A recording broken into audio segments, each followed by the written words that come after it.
different. Today I'm gonna be going over the Lucerta Files. It's a set of documents claiming to be a transcript of an interview between a man and a female reptilian in the 1999, I believe. And Lucerta supposedly lives beneath the Earth's surface.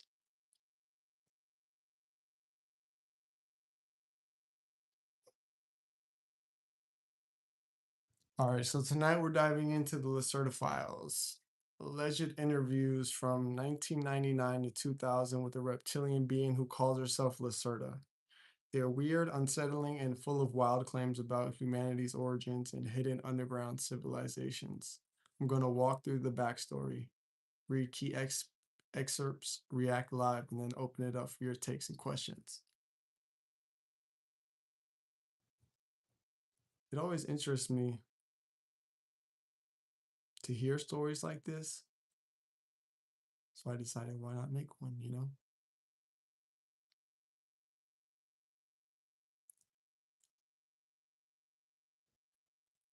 All right, so it took me a while to actually find the actual PDF document of this, but I found it. I found it. I found it. All right, so transcript of interview, December 16th, 1999.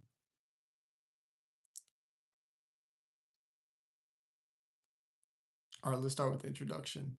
I certify that the following text is the absolute truth and no work of fiction. There are parts of a transcript of an interview I've made with a non-human and reptilian being in December 1999. This female being was already in contact with a friend of mine, whose name is given only with the abbreviation EF in the text, since some months. Let me declare that I was all my life skeptic about UFOs, aliens, and other weird things that I thought that EF tells me just dreams or fictitious stories when he talked to me about his first contacts with the non-human being Lucerta.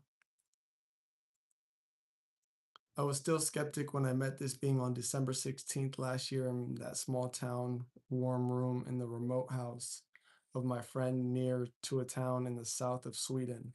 Despite the fact that I saw now with my own eyes that she was not human, she has told and shown me so many unbelievable things during that meeting. I can't deny the reality and the truth of her words any longer. This is not another This is not another of that wrong UFO papers which claim to tell the truth, but tell, in fact, just fiction. I'm convinced that this transcript contains only the truth and therefore you should read it. That's interesting because whether this transcript is true or not, it's still like, it still could be. So it's like, take your tinfoil hats off when I'm about to read this transcript.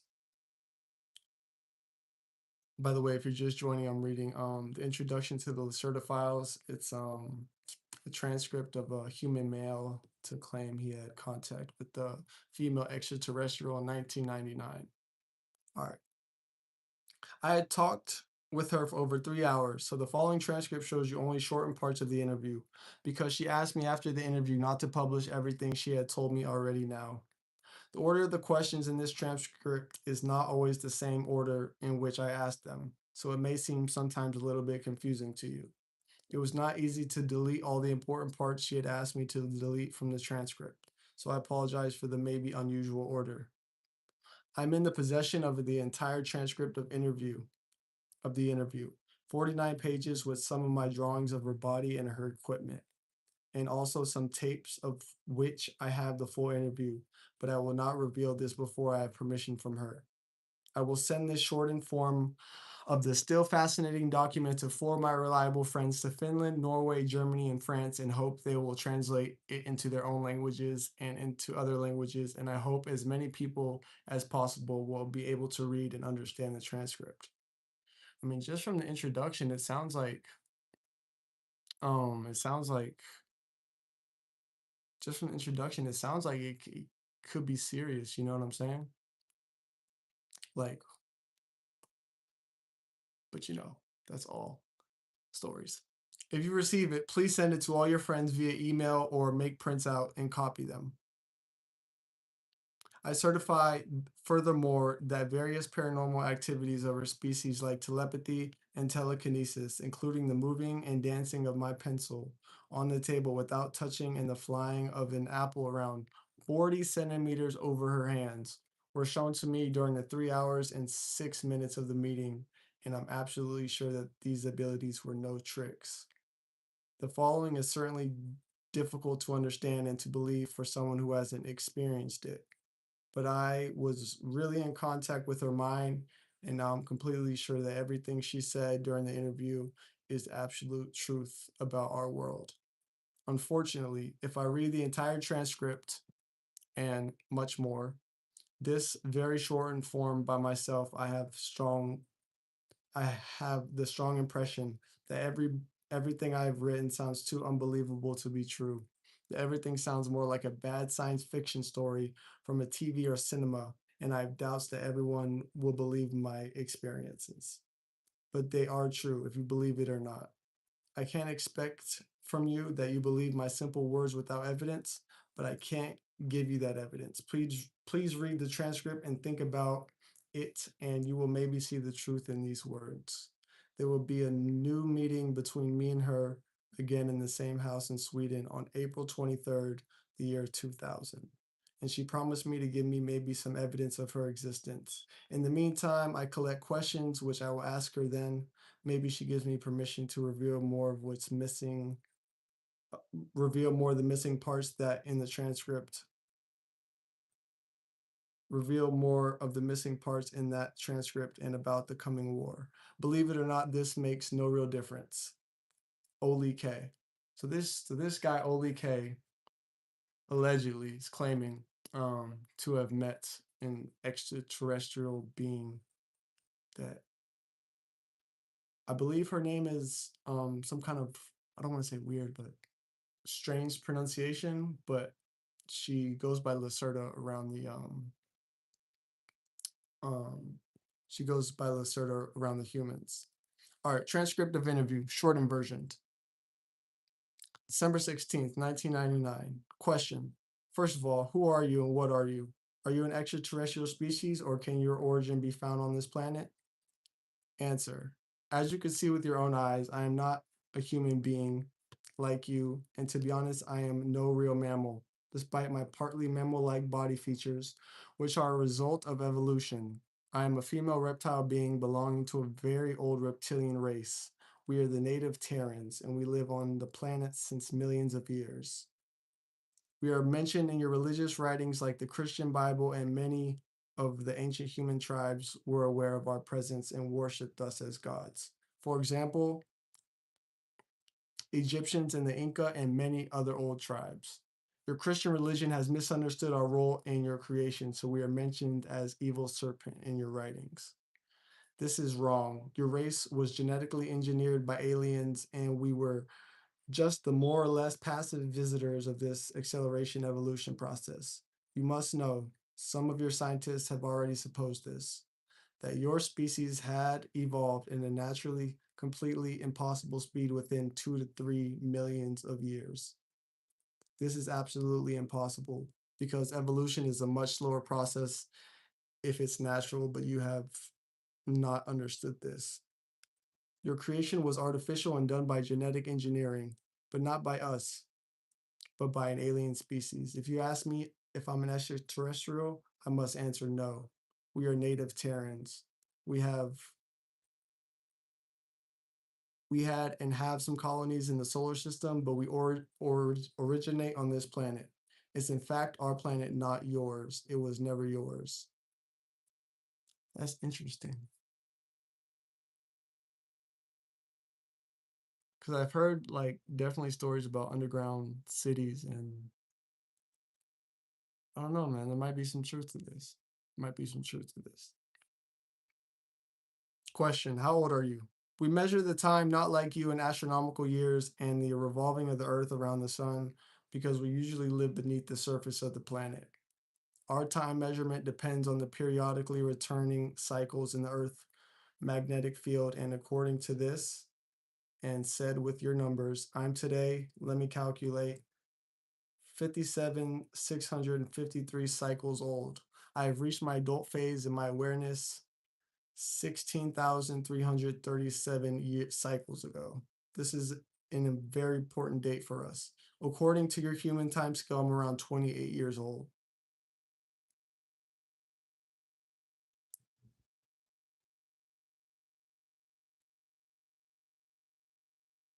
I wonder how those cycles work. Because does she have like 57,000 like reincarnations? Like, is that how old she is? Because she says on the human time scale, I'm around 28 years old. All right, I'm jumping too ahead. Let me. Question: what is your task? Do you have a job like us? Answer: to say it with your words, I am a curious student of the social behavior of your species. That's why I'm here to talk to you. That's why I have revealed my real nature to EF and now to you, and that's why I give you all that secret information and why I will try to answer all the questions on your many sheets of paper honestly. I will see how you react, how others of your kind react. There are so many crazies and liars of your kind on this planet who claim to know the truth about us, about UFOs, about aliens, and so on, and some of you believe their lies. I'm interested to see how your species will react if you make the truth, which I will tell you now, public. I'm quite sure everyone you know will refuse to believe my words, but I hope I'm wrong because you need to understand if you want to survive the coming years. All right, question. I've read your full statement, which you have given to EF about this, but can you give me now just a short answer? Are UFOs real flying objects piloted by extraterrestrials, or do they belong to your species? Answer. Some observed UFOs, as you call them, belong to us, but most not. Most of the mysterious flying objects in the sky are not technological devices, but mainly misinterpretations of natural phenomena your scientists have not understood, like spontaneous plasma flares in, in the high atmosphere. Nevertheless, some UFOs are real craft belonging either to your own species, especially to your military, or to the other alien species, or the last to us. But a minority of sighted crafts belong to really to us because we are generally very careful with our movements in the atmosphere and we have special ways to hide our ships. Hmm,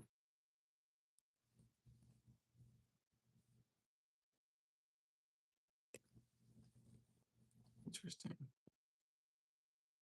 If you read a report about a sighting of a metallic bright gray cigar shaped cylindrical object with a length of, there are three different types, let me say between 20 and 260 of your meters. And if this object had made a very deep humming sound, and if there were five bright red lights on the metallic surface of the cigar, one on the top, one in the middle, two on the end, then it's most likely that somebody of you have seen one of our ships, and this means that it was either partly defect or someone of us was not careful enough.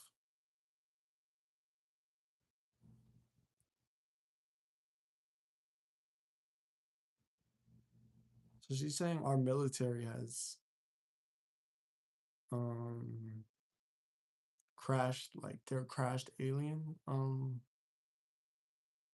the crashed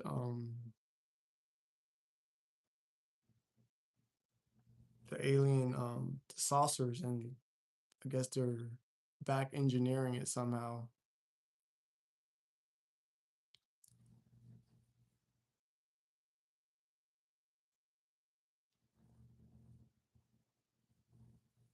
We also have a very small fleet of disc. This is Lucerta, by the way. We also have a very small fleet of disc-shaped craft, but such UFOs belong usually to an alien species. Triangular UFOs belong generally to your own military, but they use foreign technology to build them. If you really want to try these, try if you really want to try to see one of our craft, you should have a look at the skies over the Arctic, Antarctic, and over Inner Asia, especially over the mountains there. Question: have you special symbol or something like that with which we can identify your kind? We have two major symbols representing our species. One, the more ancient symbol, is a blue serpent with four white wings on the background. The colors have religious meanings for us. This symbol was used from certain parts of my society, but is today very seldom. You humans have copied it very often in your old writings. The other symbol is a mystic being you would call a dragon in the shape of a circle with seven white stars in the middle. This symbol is much more common today. If you see one that's if you see one of that symbols on the cylindrical craft I've described in my previous answer or on some underground installation, this thing or place belongs definitely to us, and I would advise you go away from there as soon as possible. Question: the seven stars in the second symbol you mentioned, do they mean the Pleiades? Pleiades? No. Answer. Sorry. Answer. Pleiades? No. Actually, the seven stars are planets and moons, and they are a symbol for our former seven colonies in the solar system. The stars are shown in front of a blue background, and the dragon circle means the shape of Earth. The seven white stars mean Moon, Mars, Venus, and four moons of Jupiter and Saturn. We had colonized the past. Two colonies are no longer in use and abandoned, so five stars would be more correct. Question: as you have not allowed me to make photos, what would be very useful to prove your real existence and the truth of this story? Can you describe yourself detailed? Answer: I know that it would be really helpful to prove the authenticity of this interview if you can make some photos from me. Otherwise, you humans are very skeptic. That's good for us and the real alien species acting secretly on this planet. So even if you had such photos, many of your kind would say that they are fraud, that I'm just a mass human woman or something like that. That would be very offensive for me. No, that's what I always thought. Like some of these grainy images were like real photos. Because she said like a lot of you guys are skeptics, so that just makes it easier for them to blend in. I don't know. I don't know. You must understand that I can't give you permission to make photos of me or of my equipment. This have serious reasons, which I want not to discuss with you further. But one of the reasons is the keeping up of the secrecy of our existence.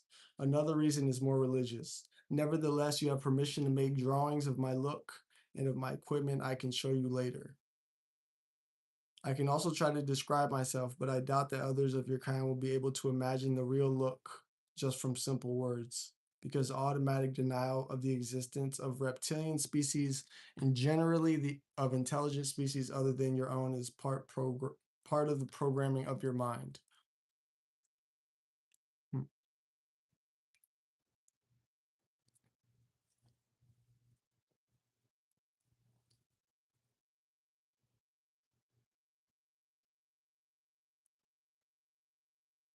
I mean, she's not technically wrong because like, what do you guys think? You guys probably are skeptical about this. Um,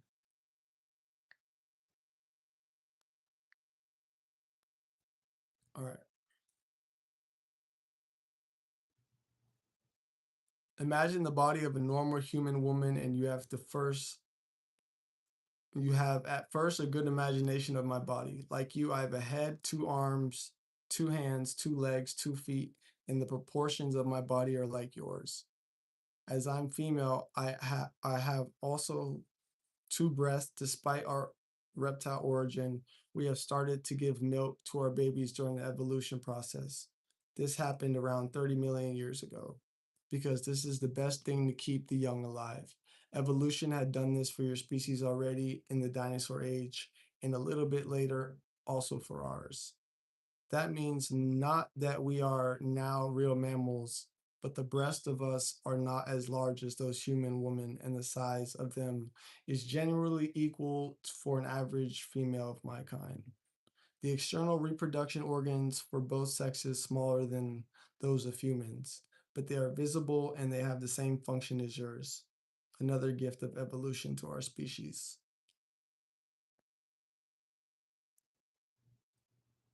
Interesting. My skin is mainly of a green beige color, more pale green, and we have some patterns of brown irregular dots, each dot of the size of 1 to 2 centimeters, on our skin and in our face. The patterns are different for both sexes, but females have more, especially in the lower body and in the face.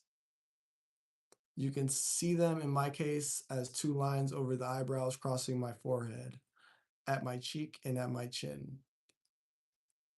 My eyes are a little bit larger than human eyes. For this reason, we can see better in the darkness and usually dominated from large black pupils, which are surrounded from a very small, bright green iris. Males have a dark green iris.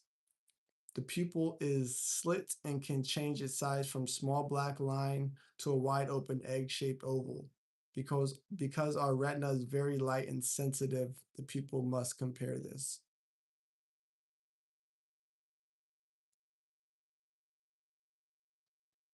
Interesting. I mean, what do you guys think so far? You guys think it's believable or no?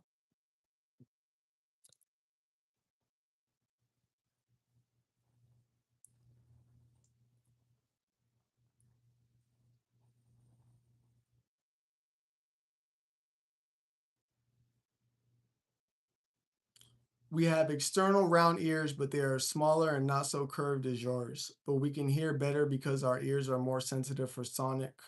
We can also hear a wider range of sonic. There's a muscle or lid over the ears which can completely close them, for example, underwater. Our nose is much more pointed and there's a V-shaped curving between the nostrils, which enabled the ancestors to see temperature. Crazy.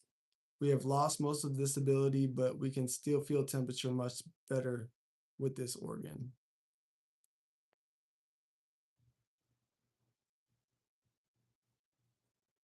So she's saying the muscle over the ears, which can close in the water, they can feel temperature with that organ. This is really interesting. Our lips are shaped like yours, those of females a little bit larger than those of males, but of a pale brown color, and our teeth are very white and strong and a little bit longer and sharper than your soft mammal teeth.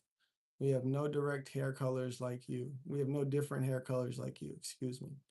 But there is a tradition to color the hairs in different ages. And the original color, like mine, is a greenish brown. Our hairs are thicker and stronger than yours as they grow very slow. In tradition, the head is the only part of the body where we have hairs. On our body, arms, legs are similar in shape and size to yours, but the color is different, green beige like the face, and there are scale-like structures on the upper legs over the knee and upper arms over the elbow. Our 5 fingers are a little bit longer and thinner than human fingers, and our skin on the palm is plain, so we have no lines like you, but again, a combination of scale-like skin structure and of the brown dots. Both sexes have dots on the palm, and we have no fingerprints like you. If you touch my skin, you will feel that it's smoother than your hairy skin. That's interesting.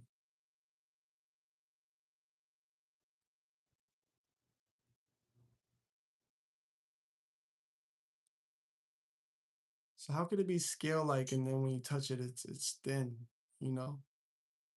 It's really interesting to me.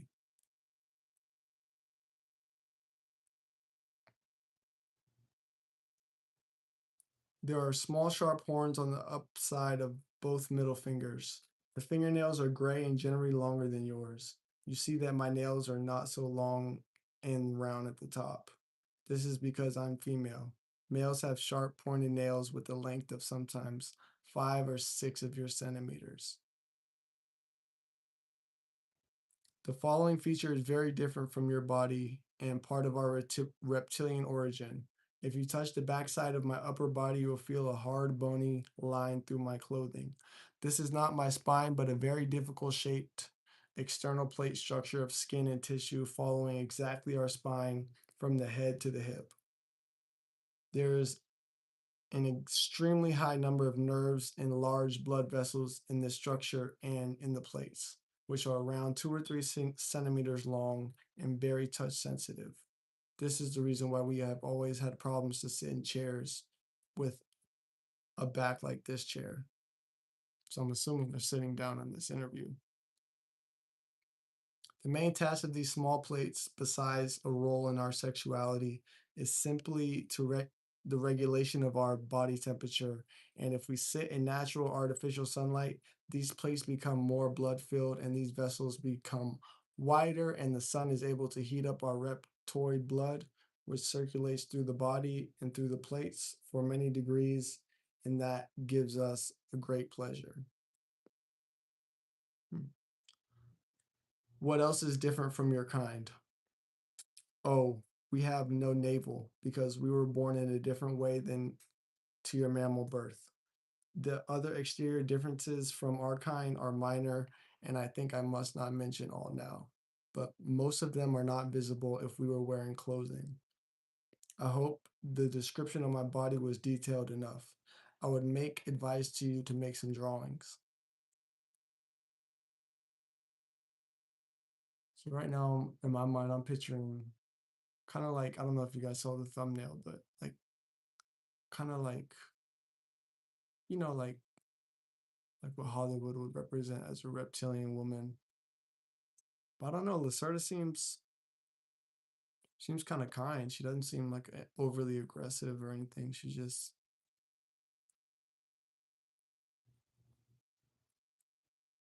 I was about to ask where did they meet, but he met her through his friend called EF. Question: what kind of clothing do you generally wear? I suppose this is not the way you dress normally. Answer: no, I wear this human everyday clothing only when I'm among humans. To be honest, it's not very comfortable for me to wear such tight things, and it is always a very unusual feeling. If we are in our own home, this means in our subterranean home, in our large artificial sun areas, and if we are together with others near our own name, we are usually naked. Is this shocking to you? When we are in the public and together with many others of my species, we wear very wide and soft clothing made of thin, light stuff. I have told you that many parts of our bodies are very touch sensitive, mostly the small back plates, so we can't feel comfortable in tight clothing because it can hurt us. Okay. Man and woman wear often the same kind of clothing, but different colors and different for the sexes. But the colors are different for the sexes, excuse me. Question. You said others near your own name. Do you mean your family? Answer. No, not really. You would call it family, but with this word you mean only those of your kind which belong genetically together like father or mother and child. As I have said earlier, we have very difficult and unique name. Part of the pronunciation of that name is absolutely unique, and there is no other being with that same name. But part of this name and the middle part is pronounced the way that told the others to which family I must use the word because you haven't the right one in your vocabulary. This means that all in the group are genetically related to you because these groups are usually very large and contain between 40 and 70 of us. This group includes generally genetic relations, except one of them had decided to left this group, and your connection with the father and mother is often strongest. I'm assuming that meant leave, except one of them had decided to leave this group, and your connection with the father and mother is often strongest. It would be too difficult for me to explain now our very old social system, which is very complex, and we would need many hours for the primary things. Maybe we can meet another time and I give you details, describing all these things. Question: have you a tail like normal reptiles? Answer: do you see one? No, we have no visible tail. If you look at our skeleton, there is only a small rounded bone at the end of our spine behind our pelvis. This is this is a useless rudiment of the tail of our ancestors, but it is not visible from the outside. Our embryos have tails during the first months of development, but these tails disappear before they are born.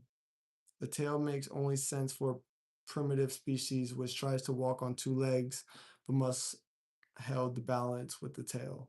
But our skeleton had changed during evolution and our spine is nearly in the same shape as yours. So we need the tail. We need no tail to stay on 2 feet.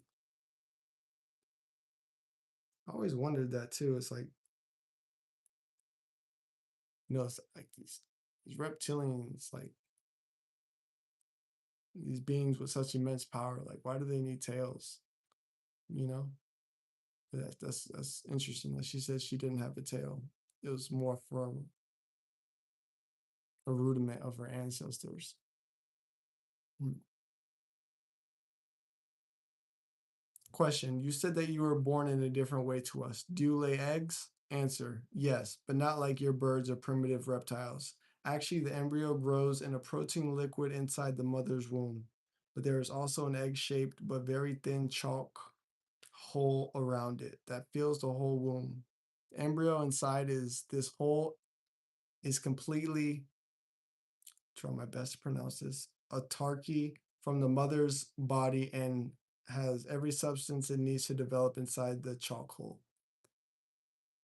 There is also a cord like your navel cord, which is connected to a point hidden behind the back plates.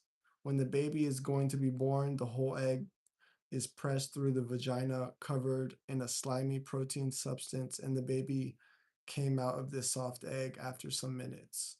These two horns on our middle fingers were instinctively used from the babies to break through the chalk hole to take their first breath. So I guess that the sharp middle fingers that they have are used to like cut through the, to give the baby their first breath. Our younger are not so large as your babies when they are born. They are between 30 and 35 of your centimeters tall. The egg is around 40 centimeters tall. This is because our vagina is smaller than the human one, but we grow to a normal size of 1.6 to 1.8 meters.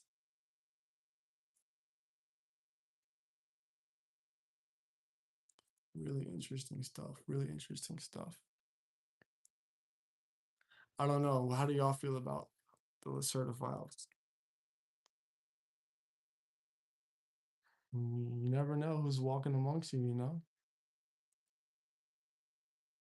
You never know. You never know.